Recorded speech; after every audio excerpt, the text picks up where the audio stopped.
আসসালামু আলাইকুম everyone, welcome to আলফায়েজ insights. তো গতকালকে যারা ভিডিওটা দেখেছেন, রাতেবেলা ভিডিও দিয়েছি, সবাই ওই ভিডিওটা পুরাটা দেখে নেবেন।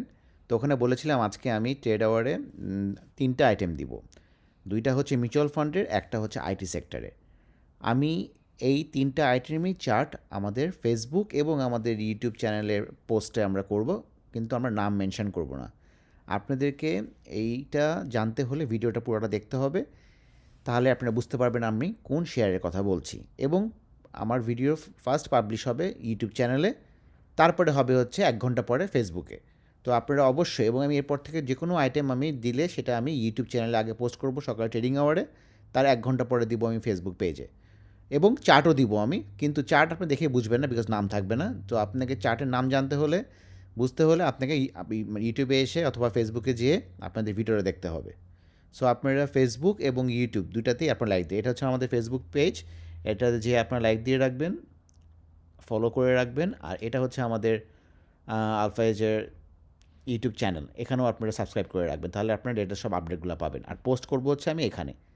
সো আপনারা খেয়াল রাখবেন। তো চলেন আমরা কথা না বাড়াই, আমরা দেখি কোন শেয়ারটা নিয়ে আমরা কথা বলতে যাচ্ছিলাম। সো আমরা কথা বলছিলাম কালকে মিউচুয়াল ফান্ড সেক্টর এবং আইটি সেক্টর নিয়ে। চলেন আমরা, আমাদের শেয়ারটা হচ্ছে মিউচুয়াল ফান্ড সেক্টরের AB bank first mutual fund. দেখেন এটা একটা রাউন্ডিং বটম করেছে শেয়ারটা, অনেক দিন ধরে শেয়ারটা একটা রেঞ্জের মধ্যে আটকায় ছিল, 3 টাকা 3 টাকা 10 এই রেঞ্জের মধ্যে আটকায় ছিল। সো তার আগে সে এই লেভেল 2 টাকা 80 2 টাকা 90 লেভেলে ছিল। সো যখন সে এই 3 টাকা লেভেলটা ব্রেক করেছে, তারপরে সে বললাম এই লেভেলটাকে সে সাপোর্ট হিসাবে খুবই স্ট্রং, দেখেন একটা বারও ভাঙেনি, কয়েকবার চেষ্টা করেছে এটাকে ব্রেক করা, কিন্তু ব্রেক করতে পারেনি। এবং এরপরে দেখেন হায়ার লো হয়েছে, একবারও সে তার আগের প্রিভিয়াস লোকে ব্রেক করেনি। সো এটা একটা বুলিশ একটা ব্যাপার। আর যদি রাউন্ডিং বটম হয়, দেখেন এটা হচ্ছে আমাদের, এইটা হচ্ছে আমাদের রেজিস্ট্যান্স 3 টাকা 90 পয়সা। এখন চলছে 3 টাকা 60 থেকে 3 টাকা 70। সো এই যে 3 টাকা 90 এই লেভেলটা যদি ব্রেক করতে পারে, এবং ব্রেক করে যদি এই 3 টাকা 90-এর উপর যদি সাপোর্ট নেয়, তাহলে নেক্সট টার্গেট হবে হচ্ছে এটার 4 টাকা 80। 4 টাকা 80 ব্রেক করতে পারলে শেয়ার যাবে 5 টাকা 60 থেকে 5 টাকা 70 পয়সা। কারণ রাউন্ডিং বটমে টার্গেট যদি আপনি ধরেন, তাহলে টার্গেটটা হবে, যদি আপনি এটা ব্রেক করতে পারে, তাহলে 5 টাকা 70 পয়সা হবে এটা টার্গেট। ফুল প্যাটার্নের টার্গেটটা হবে 5 টাকা 70। তো এটা একটা ভালো শেয়ার আপনাদের মিউচুয়াল ফান্ডের মধ্যে, বিকজ মিউচুয়াল ফান্ড অনেক বেশি ফল করেছে, অনেক উপর থেকে মিউচুয়াল ফান্ডগুলো পড়েছে। বিকজ আমরা জানি মিউচুয়াল ফান্ড সেক্টর নিয়ে আমাদের কিছু প্রবলেম ছিল, কিন্তু আমাদের বর্তমান বিসেক চেয়ারম্যান সেই মিউচুয়াল ফান্ডে খুব ভোকাল। এবং মিউচুয়াল ফান্ড সেক্টরটা ভালো না হলে মার্কেটকে আমরা অনেক উপরে দেখতে পারবো না, বিকজ রিটেল মানি দিয়ে কখনো মার্কেট আপ হয় না। মিউচুয়াল ফান্ড সেক্টরে বড় বড় যারা ফান্ড ম্যানেজার আছে, অ্যাসেট ম্যানেজমেন্ট যারা আছে, তারা সবাই হচ্ছে প্রফেশনাল। সো প্রফেশনাল দিয়ে মার্কেট চললে বললে মার্কেটের মুভমেন্টটা ভালো হয়। এটা যদি আপনারা দেখেন আমাদের পার্শ্ববর্তী দেশ, তাদের মিউচুয়াল ফান্ড সেক্টরটা কত বেশি স্ট্রং দেখে তাদের কোথায় চলে গেছে তাদের মার্কেটটা।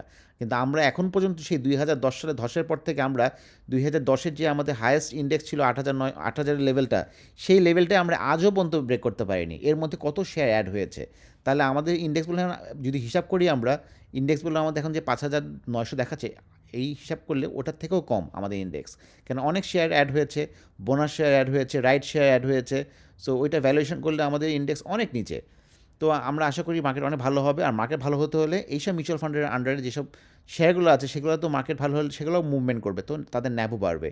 আর এদের ন্যাব বললাম আসলেই উপরে, তাদের কস্টিং প্রাইস হাই, কিন্তু যাদের সেলিংয়ের যেটা প্রাইস, সেই ন্যাবের থেকেও মিউচুয়াল ফান্ডগুলো ট্রেড হচ্ছে নিচে। সো আপনারা এইটা খেয়াল রাখবেন। আর স্টপ লস তো আপনারা জানেন কোথায় স্টপ লস নিতে হবে। সো সেই স্টপ লসকে ধরে রিস্ক ম্যানেজমেন্ট এটা আপনাদের হাতে, এটা কোনো বাই সাজেশন না বা সেল সাজেশন না, নিজেদের মতো করে আপনারা এটা ট্রেড করবেন। নেক্সট আমরা এই সেক্টরের আরেকটা শেয়ার নিয়ে কথা বলবো, ডিবিএইচ ফার্স্ট মিউচুয়াল ফান্ড। দেখেন এটা ভলিউম একটা ব্রেকআউট করেছে, কত সুন্দর বড় একটা ভলিউম, এবং এটা একটা অ্যাকোমোলেশন হচ্ছিল এই রেঞ্জটার মধ্যে। খেয়াল করে দেখেন এই একটা রেঞ্জের মধ্যে সে অ্যাকোমোলেশন হচ্ছিল। গতকালকে সে এই 5 টাকা 40 থেকে 5 টাকা 50 এই লেভেলটা ব্রেকআউট করেছে। এখন সে যদি এই 5 টাকা 50-এর উপরে সাপোর্ট নিতে পারে, নেক্সট টার্গেট হচ্ছে তার 6 টাকা 60 পয়সা। এটা ব্রেক করতে পারলে তার টার্গেট হচ্ছে 60 টাকা 70 পয়সা। তো এটাও একটা ভালো মিউচুয়াল ফান্ড। হয়তো অনেক মিউচুয়াল ফান্ডের প্রাইস কম, বিকজ মার্কেট অনেক বেশি ফল করেছে, এবং প্রাইস ফল মানে মার্কেট ফল করলে তাদের ন্যাপ ফল করবে, এটাই হচ্ছে নর্মাল ম্যাথ। সো আশা করি যেহেতু আমাদের সব কিছু চেঞ্জ হচ্ছে, মিউচুয়াল ফান্ডের অনেক কিছু চেঞ্জেস সামনে আসবে। সো এই সেক্টরটার সামনে মানি ফ্লো অনেক বাড়বে। তো আশা করছি এটাও একটা পটেনশিয়াল একটা মিউচুয়াল ফান্ড, যেটা ভালো একটা সামনে মুভমেন্ট করতে পারে। তো একদিনের জন্য যারা কিনতে চাচ্ছেন তারা না কিনাই ভালো, তার কারণ হচ্ছে যে কোনো শেয়ার তার প্রাইস টার্গেটে যেতে সময় লাগে। সো সময় দিয়ে কিনতে হলে তাহলে ঠিক আছে, আজকে কিনে যদি 2 দিন পর বা 3 দিন পর বা 4 দিন পরে যদি আপনি মনে করেন যেটা প্রফিট হবে, তাহলে সেই হিসাব করলে আপনি না কিনাই ভালো। আচ্ছা, এবার আমরা আইটি সেক্টরের লাস্ট আরেকটা শেয়ার নিয়ে কথা বলবো, সেটা হচ্ছে আইটিসি। এই শেয়ারটা আমি আমার ভিডিওতে অনেকবার বলেছি, যখন এটার দাম ছিল 41 টাকা 20 থেকে 41 টাকা 80 পয়সা এই লেভেলে ছিল। সুন্দর একটা ব্রেকআউট হয়েছে, তারপরে সে সুন্দর করে সে উপরে উঠেছে, আমরা ভালো একটা গেন পেয়েছি আমরা। সো আমরা যদি প্যাটার্ন দেখি সেই হিসাবে বললাম এটার হচ্ছে 49-70 কমপ্লিট হয়েছে, কিন্তু তাই বলে কি এখন উপরে উঠতে পারবে না? অবশ্যই উঠতে পারবে। এখন এটার এক্সটেনশন হচ্ছে 1.272 হচ্ছে এই 55 টাকা 60 পয়সা, আর 1.618 হচ্ছে যেটা গোল্ডেন রেশিও, সেটা হচ্ছে 61.1 টাকা। এখন চলছে শেয়ারটা 51 টাকা। সো মার্কেট যেহেতু কারেকশানে আছে, সো শেয়ারটা হয়তো 49, 50 বা 60 এই লেভেলটা, বা 50 টাকা 50 এই লেভেলটা আসতে পারে। তো আসলে এই রেঞ্জটাতে শেয়ারটা আপনারা যদি মনে করেন ছোটো একটা স্টপ লস আপনারা ধরে নেবেন, এই লেভেলটা 46 টাকা 70, এটাকে স্টপ লস ধরে যদি আপনারা মনে করেন যে নাকি আপনারা কিনতে চান, আপনারা কিনতে পারেন। সো এই 3টা শেয়ারই আজকে আপনাদের জন্য দেওয়া থাকলো। তো দেখবো আমরা এটা ফলো আপ করবো সামনে যে কেমন হয়। সো এখন থেকে নতুন কোনো আইটেম দিলে আমরা ট্রেড আওয়ারে দিব, এবং ইউটিউব চ্যানেল সবার আগে হবে। সো আপনারা ইউটিউব চ্যানেলটা আপনারা সাবস্ক্রাইব করবেন এবং ফেসবুক পেজটা আপনারা ফলো করবেন। সো ভালো থাকবেন সবাই।